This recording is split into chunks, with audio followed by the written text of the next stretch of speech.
গত কয়েকদিনের টানা দরপতনে অস্থিরতা বিরাজ করছে দেশের পুঁজিবাজারে। সপ্তাহের প্রথম কর্মদিবসে আজ লেনদেনের কি পরিস্থিতি সেই খবর জানাতে ঢাকা স্টক এক্সচেঞ্জ থেকে সরাসরি যুক্ত হচ্ছেন সহকর্মী মাহাদি সেকেন্দার। মাহাদি, আপনার কাছ থেকে জানতে চাই কি অবস্থা স্টক এক্সচেঞ্জের আজকের।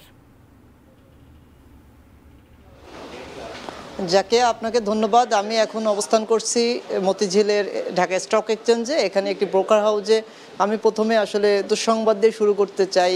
গত সপ্তাহের শেষ কর্মদিবসে যেমনটি 60 পয়েন্ট সূচকের যে পতন ছিল, ওই লেনদেন শেষ হয়েছিল। আজও কিন্তু দিনের শুরুতে কিছুটা সূচকের ঊর্ধ্বগতি থাকলেও এখন কিন্তু আমি দেখাতে চাই আপনাকে, এখন সূচকের পতন রয়েছে এবং -13.82 এবং প্রতি সেকেন্ডে এটি পরিবর্তন হচ্ছে এবং মোট 100টি কোম্পানির শেয়ারের মূল্য বৃদ্ধি পেলেও বিপরীতে 167টি শেয়ারের 97টি শেয়ারের আসলে কোম্পানির মূল্য কমেছে এবং অপরিবর্তিত রয়েছে 55টি এবং প্রতি সেকেন্ডেই আসলে এটি উঠানামা করে এবং এখন যারা বিনিয়োগকারী আছেন তারা কিন্তু ক্ষুদ্র বিনিয়োগকারীরা আজও গত দিনের মতোই হতাশা প্রকাশ করছেন। এবং আরেকটি তথ্য দিয়ে রাখি, পুঁজিবাজার নিয়ন্ত্রক সংস্থা Dhaka security and exchange commission যেটি রয়েছে, তারা কিন্তু সার্কিট ব্রেকার দিয়ে 3% শেয়ারের মূল্য কমার যে সীমানা নির্ধারণ করে দিয়েছিল, সেটি দেওয়ার পরই কিন্তু ধারাবাহিকভাবে আজ দ্বিতীয় দিনের মতো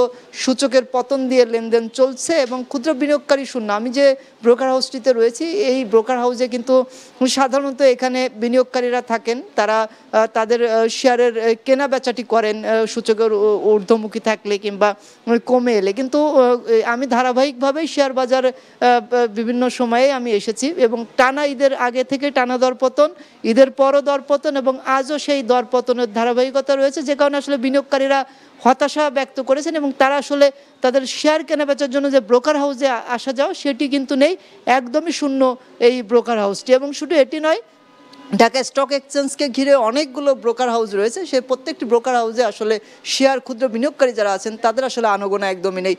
তো সব কিছু মিলে আমি যদি বলি, দিনের শুরুতেই সূচকের যে পতন দিয়ে শুরু হয়েছে সেটি নিয়ে আসলে যারা সংশ্লিষ্ট আছেন, শেয়ার বাজার সংশ্লিষ্ট, তারাও উদ্বেগ প্রকাশ করছেন এবং ক্ষুদ্র বিনিয়োগকারীরাও হতাশা ব্যক্ত করছেন। তো জাকিয়া, মতিঝিল ঢাকা স্টক এক্সচেঞ্জ থেকে এই ছিল আমার কাছে সর্বশেষ।